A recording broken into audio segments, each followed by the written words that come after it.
Pessoal, podemos apertar os cintos porque o que nos aguarda não é nada bom, não temos um futuro bonito pela frente, pelo menos não do ponto de vista econômico e pelo menos enquanto estivermos aqui no Brasil, né? Olha só essa situação, essa notícia que saiu recentemente aqui, né? O senhor Fernando Haddad, o nosso douto, o nosso sábio, o nosso honrado ministro da Fazenda, afirmou que o ano de 2024, o próximo ano, será um ano desafiador. Então, se ele usou esse termo aqui, se ele usou essa expressão desafiador, sabe o que isso significa, meu amigo? Que o ano que vem vai ser um caos, vai ser um terror do ponto de vista econômico e a chapa vai esquentar. Podemos nos preparar para vir chumbo grosso pela frente, porque se o Fernando Haddad usou esse eufemismo aqui, a palavra mais branda que ele encontrou foi desafiador, meu amigo, é porque a coisa vai ficar feia. Mas vamos dar uma olhada aqui no que ele está prevendo, por que a situação não está tão animadora assim e principalmente, né, lembrar que o Fernando Haddad já está dizendo isso há algum tempo, o que nos dá ainda mais certeza de que realmente não teremos um futuro econômico muito interessante nos próximos meses e anos. Antes disso, deixe o seu like e o seu comentário neste vídeo. Se inscreva no meu canal se você ainda não for inscrito, considere se tornar membro patrocinador do meu trabalho, com valores a partir de R$ 1,99 por mês, você me ajuda bastante, pode ter certeza disso. Então, Fernando Haddad esteve hoje, dia 19 de outubro, né, a data que eu estou gravando este vídeo aqui, ele esteve numa reunião aqui, um congresso de direito internacional da Fundação Getúlio Vargas, lá em Brasília mesmo. Então, ele teve uma fala ali nesse evento aí, e ele tratou a respeito de questões econômicas do Brasil, naturalmente, principalmente das perspectivas para o próximo ano, e ele afirmou basicamente o seguinte, que o cenário externo tem imposto muitos desafios para o Brasil e que o ano de 2024 não vai ser um ano fácil para a economia, porém ele disse que o Brasil tem gordura na política monetária, com espaço para possíveis novos cortes nos juros, né? E aí vem aquele grande problema, aquele grande desafio que a gente sabe bem. Para onde que vai a inflação se o pessoal começar a cortar a taxa de juros agora, né? E ele disse o seguinte, né? O cenário internacional piorou muito e vem piorando. Depois da Covid-19, que realmente foi um baque para todo mundo, o Brasil não escapou também, tivemos um encolhimento da economia, atividades econômicas paradas, e aí toda a repercussão depois por conta da questão do impacto na cadeia produtiva e etc. Então, realmente, o Brasil sofreu muito e o mundo todo sofreu muito também com esse período aí da pandemia. Mas aí ele segue. Depois da Covid-19, o mundo está enfrentando uma guerra na Ucrânia, um conflito no Oriente Médio e um recrudescimento da inflação, que é verdade sim, todo conflito é armado, principalmente se ele ganha uma proporção um pouco maior, então todo o conflito tende a ter um impacto na economia de forma global, né? Em questão da Rússia e da Ucrânia, tivemos problemas principalmente de fornecimento de gás natural para a Europa. Isso impactou todo o preço dos combustíveis no mundo como um todo, porque aí você tem uma demanda maior por outras fontes de combustível que acaba sobrecarregando o mercado como um todo, né? Tivemos a questão do preço dos alimentos, principalmente no começo da guerra, que realmente foi muito impactado, os fertilizantes e tudo mais. E agora lá, com o conflito entre Israel e Hamas, nós temos também o risco, né? Uma chance aí de termos problemas com o petróleo, um aumento do preço do petróleo, caso a coisa escale e os países do Oriente Médio decidam usar isso aí como uma forma de represália para o mundo ocidental, né? Seguindo aqui com a fala do Fernando Haddad.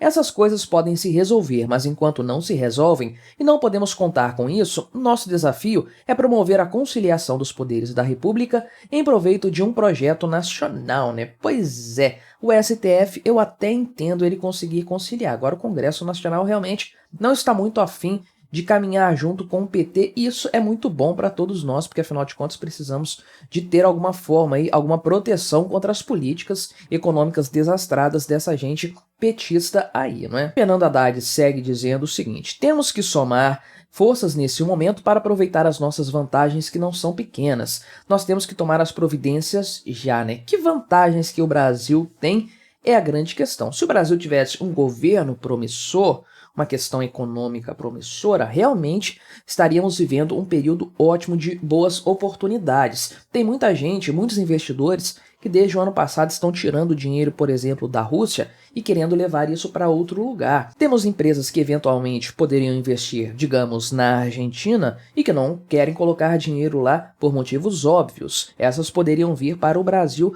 trazer sua grana para cá. Mas com Lula e Fernando Haddad à frente da economia brasileira, não tem a menor chance de nós, de fato, termos um grande aporte de investimentos estrangeiros, né? E ele próprio trata desse tema aqui, né? O próprio Fernando Haddad. Ele diz o seguinte: não temo dizer que não só nós afastamos o investimento estrangeiro, mas esse caos tributário ele é, sem sombra de dúvidas, a razão pela qual a produtividade da indústria brasileira deixa muito a desejar. Sim, o caos tributário, além da insegurança jurídica e da insegurança política também, tudo isso aí prejudica bastante a produtividade brasileira, os investimentos, o crescimento da economia. A questão trabalhista também, tá? Isso aí impacta muito na decisão das empresas de não progredirem em seus negócios ou de iniciar novos negócios aqui no Brasil. Tudo é muito atravancado, tudo é muito prejudicado. Agora, não vá achando que o Fernando Haddad listou esse problema aqui, colocou a coisa em cima da mesa, porque ele se preocupa realmente com a produtividade, com a indústria, com o crescimento da economia. Não, ele quer bater na tecla da simplificação tributária porque é isso que justifica a reforma que foi apresentada lá no Congresso Nacional e que ele precisa porque precisa que seja aprovada. Sem a reforma tributária, o governo Lula não vai conseguir colocar em pauta as suas políticas econômicas. Então eles usam esse subterfúgio, essa desculpa da simplificação tributária para justificar a existência dessa reforma tributária. Então é por isso que ele cita isso aqui. Não por se importar com as indústrias, nem nada disso. Ele não está nem aí para esse pessoal. Ele cita essa questão para dar um argumento a mais em favor da reforma tributária, que o próprio pessoal aqui do site Época Negócios, que é onde eu estou lendo essa notícia, faz questão de reafirmar, né, que, de fato, a reforma tributária está no Senado, ela foi aprovada pela Câmara dos Deputados em julho, então já tem algum tempo que ela está parada no Senado. Parece aqui que nessa semana o relatório preliminar vai ser finalizado para ser enviada para a CCJ lá do Senado, né, que é a Comissão de Constituição e Justiça. Ainda falta alguma água rolar para que essa coisa ande para a frente. Mas o principal ponto da fala do Fernando Haddad foi, de fato, a previsão para o ano que vem. E ele disse o seguinte: todo mundo reconhece que 2024 vai ser um ano desafiador.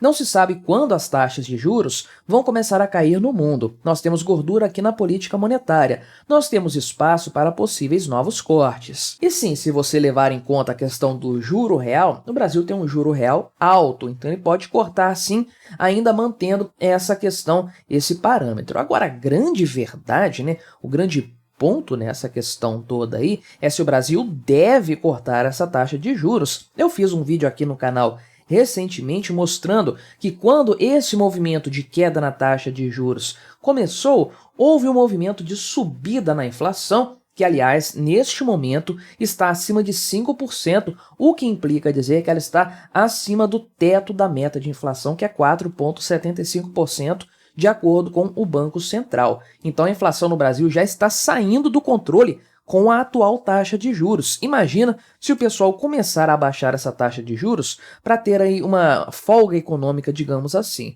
A taxa de inflação vai lá para as alturas mais uma vez. Então sim, o mundo todo está com problema de taxa de juros, os Estados Unidos estão progressivamente aumentando essa taxa de juros, vão fazer isso de novo até o final do ano, vão aumentar a sua taxa básica de juros. Outros países estão acompanhando esse movimento e o Brasil está num movimento inverso atualmente, né? Ficou durante um bom tempo num patamar alto, segurou isso um bom tempo e agora está começando a reduzir gradativamente, porém ao custo de uma inflação maior. Essa é a grande verdade. Então o ponto que se coloca aqui diante dessa afirmação do Fernando Haddad é: o Brasil deve se utilizar dessa política monetária, essa política da taxa de juros para fomentar a economia e ter um 2024 mais suave?